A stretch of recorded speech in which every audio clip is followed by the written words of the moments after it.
Hello friends, Pallav physics के amazing platform पे आपका स्वागत है। तो आज जो पेपर हुआ है सेकेंड शिफ्ट वाला, उसके कुछ क्वेश्चंस हम लोग आज देखेंगे। बेसिकली क्लास 11th का जो क्वेश्चन था उसको लेके आए हैं। तो चलिए शुरू करते हैं। तो पहला क्वेश्चन है, temperature of a body reduces from 40 degree Celsius to 24 degree Celsius in 4 minute in surrounding of 16 degree Celsius. What is the temperature of the body after further 4 minute. तो यहाँ से पढ़ते पढ़ते क्वेश्चन आपको आइडिया लग गया होगा कि ये न्यूटन लॉ ऑफ कूलिंग का क्वेश्चन है ना।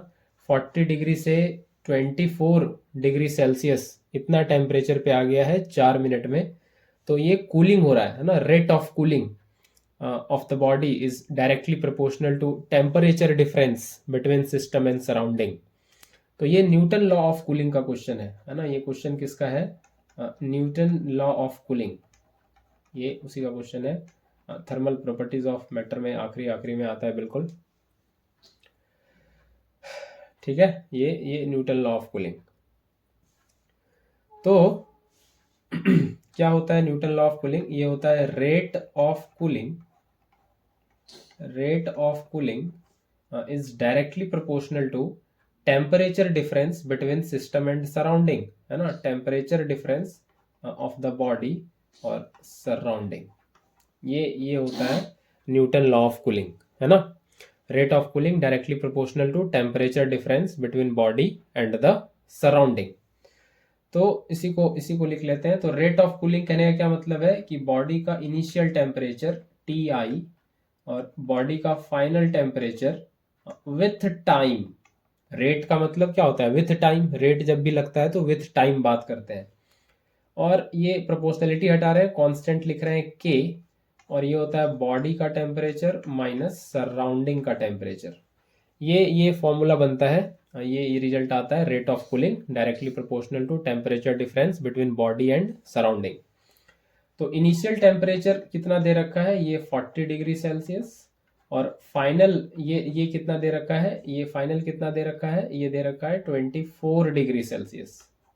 24 डिग्री सेल्सियस। और कितने टाइम में? ये 4 मिनट में, है ना। 4 मिनट में। और बॉडी का टेम्परेचर क्या लेंगे? बॉडी के टेम्परेचर को एवरेज लिया जाता है, initial plus final divided by 2। और सराउंडिंग का टेम्परेचर ये दिया हुआ है 16 डिग्री सेल्सियस। तो पुट करते हैं सारा वैल्यू। तो ये हो जाएगा 40 माइनस 24 बाय 4, और के और बॉडी का टेम्परेचर इनिशियल प्लस फाइनल, यानी कि 40 प्लस 24 बाय 2, और माइनस सराउंडिंग का टेम्परेचर कितना है? 16। ठीक है। तो यहां से आगे क्या हो जाएगा? ये हो जाएगा 16 बाय 4, और इधर के, और ये बन जाएगा 32 माइनस 16। तो यहां से आ जाएगा 16 बाय 4 के, और ये बनेगा 16। तो ये हो जाएगा 1 बाय 4 इक्वल टू के। तो के का वैल्यू यहां से आ जा रहा है 1 बाय 4। तो ये पहला सिनेरियो हुआ। आगे का सिनेरियो देखते हैं। आगे का पार्ट क्या कह रहा है? What is the temperature of the body after further 4 minute. फिर आगे 4 मिनट के बाद, और, है ना। तो आगे अब 4 मिनट फिर से देखना है, तो फिर से वही यूज करेंगे, initial temperature minus final temperature और टी, और ये के, ये तो कांस्टेंट है, और बॉडी का टेम्परेचर माइनस सराउंडिंग का टेम्परेचर, है ना। तो पहले 4 मिनट की कहानी हो गई। अब आगे की 4 मिनट, है ना, जो बचा हुआ है आगे का 4 मिनट। आगे का 4 मिनट मतलब यहां पे अब इस केस में आगे का 4 मिनट देखना है। तो बॉडी का टेम्परेचर 40 से 24 पे आ गया है। अब इसके आगे की कहानी देखनी है 4 मिनट के बाद। तो यहाँ पे जो टेम्परेचर बनेगा टी फाइनल, ये हमको इवेलुएट करना है। तो इस सिनेरियो के लिए इनिशियल टेम्परेचर क्या हो जाएगा? 24, है ना, क्योंकि अब यहाँ सेकेंड केस देख रहे हैं। तो सेकेंड केस में पहले केस का जो फाइनल था वो दूसरे केस में इनिशियल बन जाएगा। तो ये हो जाएगा 24 और माइनस फाइनल टेम्परेचर, और टाइम कितना है? 4, और के का वैल्यू भी आया है 1 बाय 4। ये के का वैल्यू अभी आया 1 बाय 4। और बॉडी का टेम्परेचर कितना है? ये होता है initial temperature plus final temperature by 2 और सराउंडिंग का टेम्परेचर है 16। तो ये 4 से 4 ये मर गया और ये 24 माइनस TF ये हो जाएगा 24 प्लस TF माइनस 32 बाय 2। तो इसको क्रॉस मल्टीप्लिकेशन कर लेते हैं। ये 48 माइनस 2 टाइम्स TF ये हो जाएगा कितना TF और ये माइनस 8। ठीक है, तो ये 8 और इधर 48 प्लस 8 और ये इधर हो जाएगा 2 टाइम्स TF प्लस TF। तो ये हो जाएगा 3 टाइम्स TF इक्वल टू 56, है ना। ये हो जाएगा 56 इक्वल टू 3 टाइम्स TF। ये हो जाएगा 56/3 इक्वल्स टू TF। ये हो जाने वाला है फाइनल टेम्परेचर बॉडी का 56/3, है ना। फाइनल टेम्परेचर कितना आ रहा है 56/3 डिग्री सेल्सियस। ठीक है, ये इतना आ जा रहा है। तो चलिए देख लेते हैं कौन से ऑप्शन में है ये। 56/3 सी ऑप्शन में है। ठीक है, 56/3 डिग्री सेल्सियस। तो ये न्यूटन लॉ ऑफ कूलिंग का क्वेश्चन था और इस तरह से इसको सॉल्व करना था आपको। तो जो सॉल्व किए हैं बिल्कुल सही है। चलिए आगे बढ़ते हैं और अगले क्वेश्चन को देखते हैं, क्वेश्चन नंबर 2। तो एक सॉलिड स्फीयर है जो रोल कर रहा है बिना स्लिप किए हॉरिजॉन्टल प्लेन पे, है ना। हॉरिजॉन्टल प्लेन पे एक सॉलिड स्फीयर है जो ये रोल कर रहा है ना, ये ऐसे रोल कर रहा है, रोल करते हुए जा रहा है ये आगे। ठीक है, बिना स्लिप किए। तो क्वेश्चन है what is the ratio of translational, है ना। ये आगे भी बढ़ रहा है v वेलोसिटी से और रोल भी कर रहा है ओमेगा से, एंगुलर वेलोसिटी से। तो what is the ratio of translational kinetic energy to the rotational kinetic energy.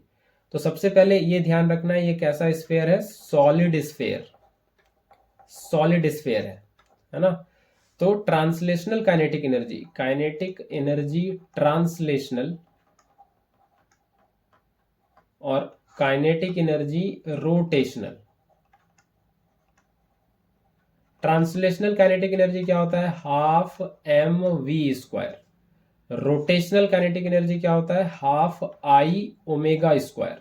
तो ये हाफ हाफ कैंसिल हो जाएगा और ये आ जाएगा mv²/I⍵²। तो आगे स्लाइड में इसको देख लेते हैं। ये हो जाएगा mv²/I⍵²। तो I क्या है, moment of inertia. Moment of inertia क्या होता है सॉलिड स्फीयर के लिए, ये सॉलिड स्फीयर के लिए होता है 2/5 mr²। यही हो जाएगा। तो यही पे इसको सब्स्टिट्यूट करेंगे, v²/I को क्या लिखेंगे 2/5 mr² और ω²। तो ये m से m कैंसिल हो जाएगा, ये 5 ऊपर चले जाएगा 5/2। और v को क्या लिख सकते हैं, v क्या होता है r⍵, अगर मैग्नीट्यूड की बात करें सिर्फ तो, है ना। तो ये r² ω² हो जाएगा और ये r² ω² हो जाएगा, ये कैंसिल हो जाएगा, ये आ जाएगा 5/2, है ना। ये कितना आ जाएगा 5/2। ठीक है, तो कौन से ऑप्शन में 5/2 है, डी ऑप्शन में है। ये डी ऑप्शन बिल्कुल सही है। तो हाफ mv² ट्रांसलेशनल होता है, ये आप पढ़ते रहते हैं 9th क्लास से। और ये half I⍵² rotational kinetic energy होता है। तो मोमेंट ऑफ इनर्शिया ये याद होना चाहिए सॉलिड स्फीयर के लिए और भी बहुत सारे शेप्स के लिए। आगे बढ़ते हैं, क्वेश्चन नंबर 3 को देखते हैं। तो if the acceleration due to gravity on the surface of earth is g, है ना। अर्थ पे एक्सेलरेशन ड्यू टू ग्रेविटी का वैल्यू दिया हुआ है g। तो acceleration due to gravity on a planet, planet पे पूछा है, किसी और प्लैनेट पे, जिसका डायमीटर 1/3 है अर्थ का और मास जो है अर्थ जितना ही है। ठीक है, तो अर्थ के बारे में पहले पता होना चाहिए सब कुछ। अर्थ के केस में मास चलिए ले लेते हैं, ये m है मास, है ना। और रेडियस या डायमीटर कह लें, डायमीटर जो है ये है d और e सबस्क्रिप्ट लगा देते हैं, ये अर्थ बताता रहेगा, है ना। और वहीं दूसरे प्लैनेट की बात करें तो प्लैनेट के केस में मास जो है ये तो वही अर्थ जितना ही है सेम, लेकिन डायमीटर जो है ये कितना है, इसको डायमीटर ऑफ प्लैनेट कहें तो ये है 1/3 ऑफ डायमीटर ऑफ अर्थ। ये ऐसे दे रखा है क्वेश्चन, ठीक है। यहाँ पे अगर अर्थ के रेडियस को आर ई कह दें, जो हो जाएगा डायमीटर का आधा, तो उसी तरह से यहाँ रेडियस ऑफ प्लैनेट, ये क्या हो जाएगा, डायमीटर ऑफ प्लैनेट का आधा, और डायमीटर ऑफ प्लैनेट क्या है, 1/3 है डायमीटर ऑफ अर्थ के। तो इसको हम लोग यहाँ से लिख सकते हैं रेडियस ऑफ प्लैनेट कितना, 1/6 ऑफ रेडियस ऑफ अर्थ, ठीक है। तो ये एक रेडियस में रिलेशन बन गया यहाँ से, 1/6 डायमीटर ऑफ अर्थ, है ना। तो ये डायमीटर ऑफ अर्थ बनेगा पहले तो, है ना, ये डायमीटर ऑफ अर्थ बनेगा। इसको थोड़ा सही करेंगे यहाँ पे, ये बनेगा क्या, ये बनेगा डायमीटर ऑफ अर्थ, है ना, ये डायमीटर ऑफ अर्थ बनेगा, ठीक है। और डायमीटर ऑफ अर्थ ये क्या हो जाएगा, 2 टाइम्स रेडियस ऑफ अर्थ, है ना, 2 टाइम्स रेडियस ऑफ अर्थ। तो ये बन जाएगा रेडियस ऑफ अर्थ बाय 3, ये 2 3 जा 6। तो रेडियस ऑफ प्लैनेट आ जाएगा 1/3 ऑफ रेडियस ऑफ अर्थ, ठीक है। ये इतना बन जाएगा। तो अब क्या निकालना है, जी प्राइम निकालना है प्लैनेट पे, है ना। प्लैनेट पे दे रखा है जी प्राइम जो है n टाइम्स है अर्थ पे जितना जी है वो, तो ये n का वैल्यू पूछा है। तो अर्थ पे जी कितना होता है, ये होता है Gm/r², है ना। तो आर ई लिखे हुए हैं तो r² कर दें, है ना, और m को स्मॉल m कर देते हैं, स्मॉल m लेके चल रहे हैं। तो यहाँ से एक काम करते हैं, इसको स्मॉल m ही लिखते हैं और इसको आर ई का स्क्वायर। और प्लैनेट पे ये कितना है, जी मास तो सेम है, और लेकिन रेडियस ऑफ प्लैनेट ये r p² होगा। तो जी एम आर पी कितना है, ये है re/3 का स्क्वायर, और 3 का स्क्वायर करेंगे तो 9 ऊपर जाएगा, 9 टाइम्स Gm/re का स्क्वायर। और ये Gm/re² कितना है, ये है G। तो G प्राइम, ये G प्राइम आ रहा है 9 टाइम्स इंटू G। तो कंपेयर करेंगे तो यहाँ से n का वैल्यू कितना बन जा रहा है, 9, है ना। n का वैल्यू कितना बन जा रहा है, 9। तो ये लॉजिक आपको यूज करना था Gm/r² इस क्वेश्चन में। तो 9 यहाँ पे n का वैल्यू हो जाएगा, है ना, 9 यहाँ पे फिल कर देना था, ठीक है। आगे बढ़ते हैं और अगले क्वेश्चन पे चलते हैं, क्वेश्चन नंबर 4। क्वेश्चन नंबर 4 देखते हैं। तो कह रहा है position of a particle varies with time as, तो पोजीशन दे रखा है ना, पोजीशन वेक्टर दे रखा है आर वेक्टर, ये है 5t² i कैप, और क्या दे रखा है सेकेंड वाला j -5t j cap, -5t j cap, ये पोजीशन वेक्टर दे रखा है, ठीक है। तो क्या पूछा है, मैग्नीट्यूड और डायरेक्शन पूछा है वेलोसिटी का एट t = ½ सेकेंड। ½ सेकेंड पे मैग्नीट्यूड भी और डायरेक्शन भी पूछा है, तो कैसे निकालेंगे। तो वेलोसिटी कैसे होता है, time rate of change of position vector, है ना, यही क्या देता है वेलोसिटी। तो इसको जैसे ही dr/dt करेंगे तो ये क्या बन जाएगा, ये बन जाएगा वेलोसिटी। तो ये इसको डिफरेंशिएट करेंगे तो ये हो जाएगा 5 इंटू 2, है ना, इंटू 2 और dt/dt, यही क्वेश्चन है बिल्कुल, हाँ ठीक है। 5 इंटू 2 और t, और ये हो गया i कैप, और यहाँ डिफरेंशिएट करेंगे तो 5 dt/dt 1 हो जाएगा। तो ये हो गया 10t i cap -5 j cap. तो वेलोसिटी पूछा है एट t = ½ सेकेंड, तो ये हो जाएगा 10 into ½ i cap -5 j cap. तो ये हो जाएगा 5 i कैप -5 j कैप।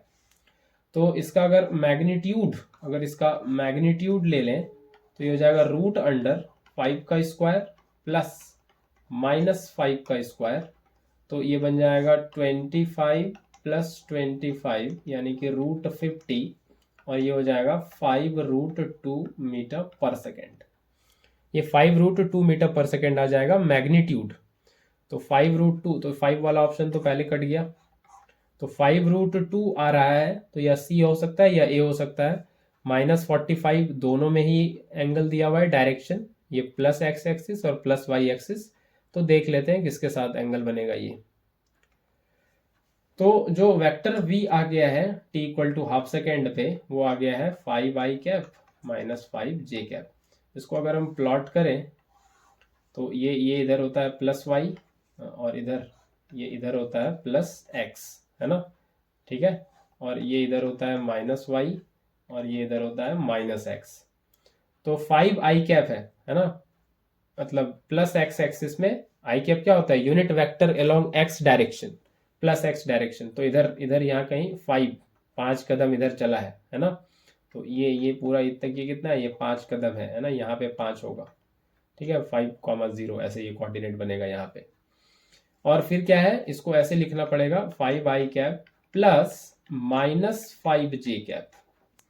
तो -5 यूनिट है वाई एक्सिस में, है ना, मतलब नीचे, है ना, मतलब यहाँ पे ये माइनस वाई एक्सिस, -5 तो इधर ही मिलेगा।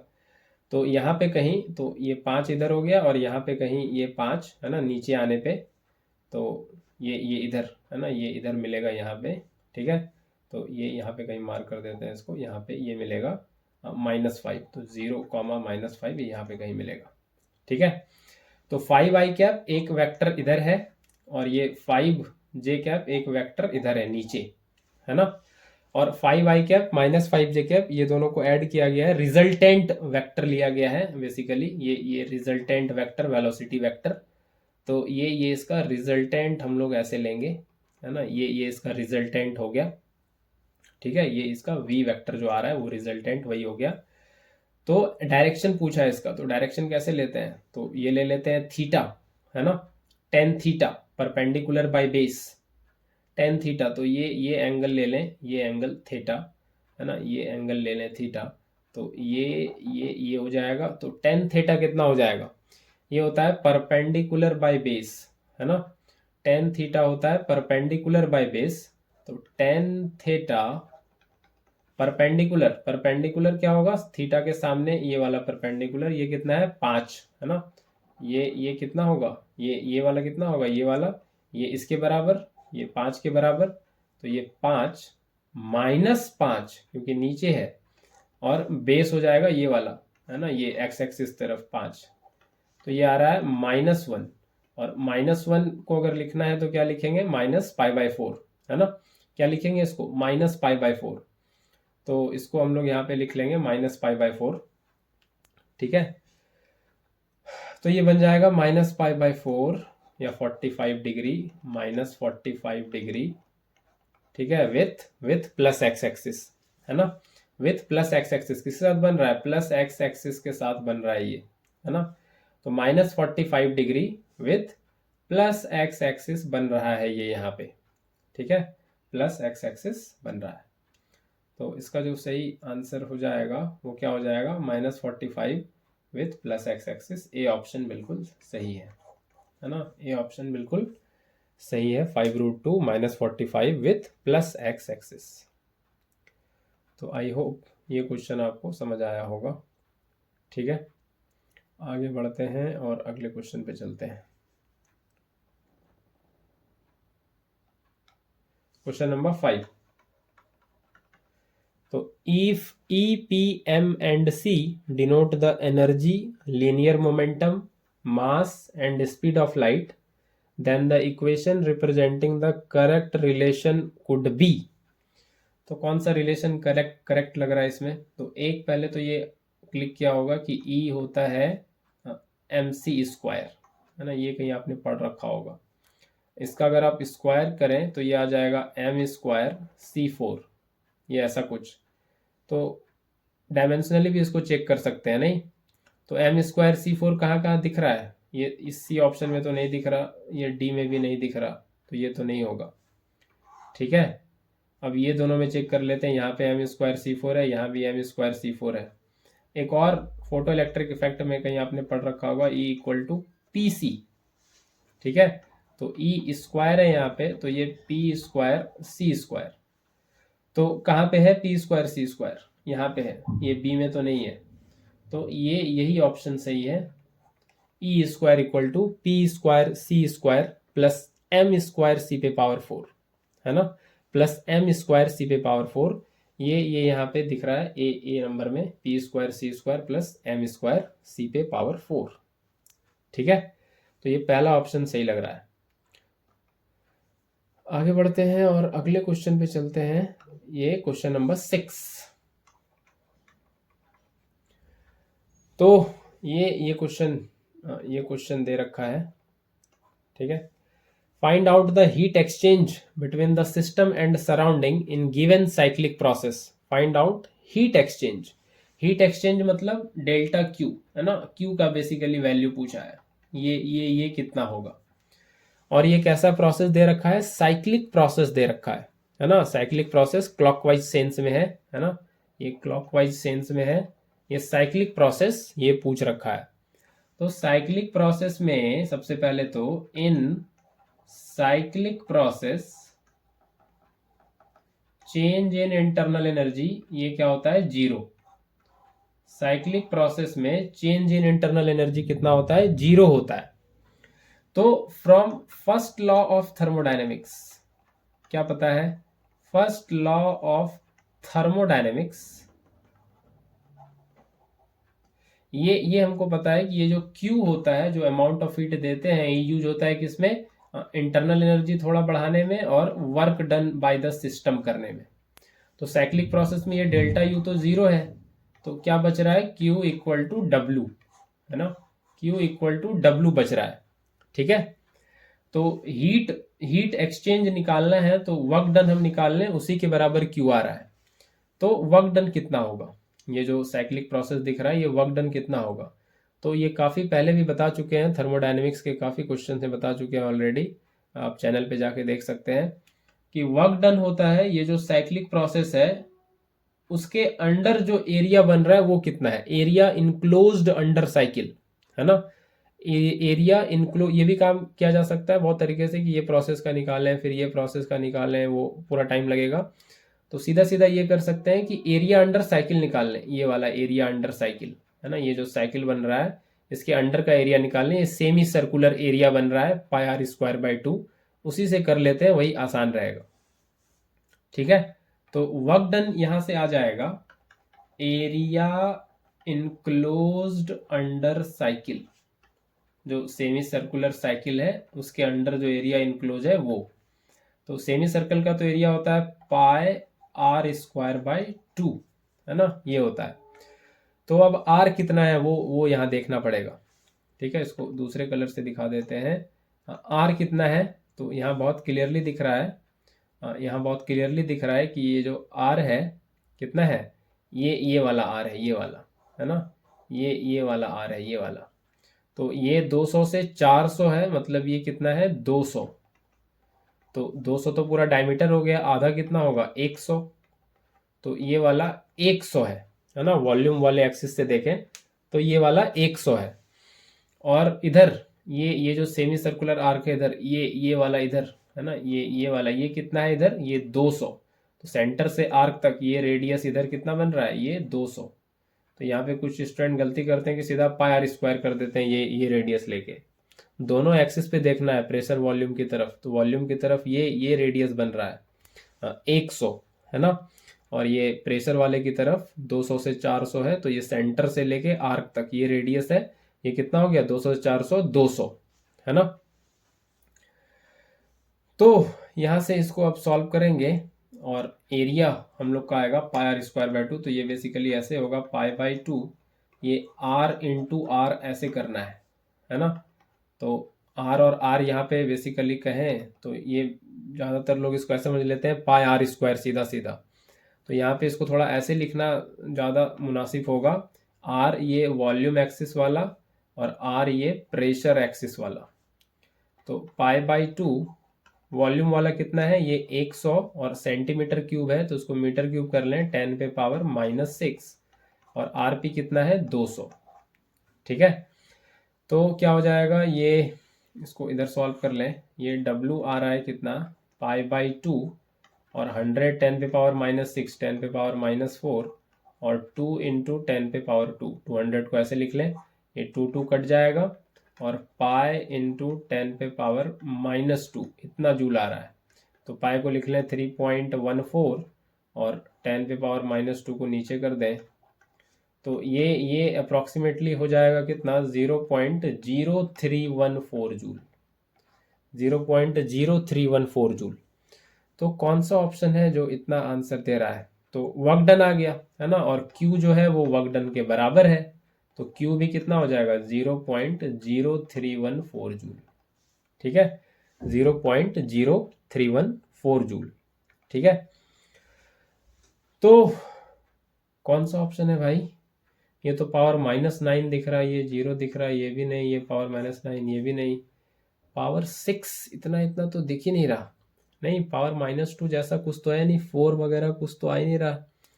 तो ऑप्शन में कुछ इशू है क्या इसमें? ऑप्शन में कुछ इशू है क्या, या राउंड फिगर करके ये डी ऑप्शन हो सकता है? 4/1000 अगर करें तो ये होगा 0.004 हो रहा है ये। ये तो नहीं हो रहा, हम लोग का आंसर है 0.0314। अरे ये किसी से मैच नहीं कर रहा,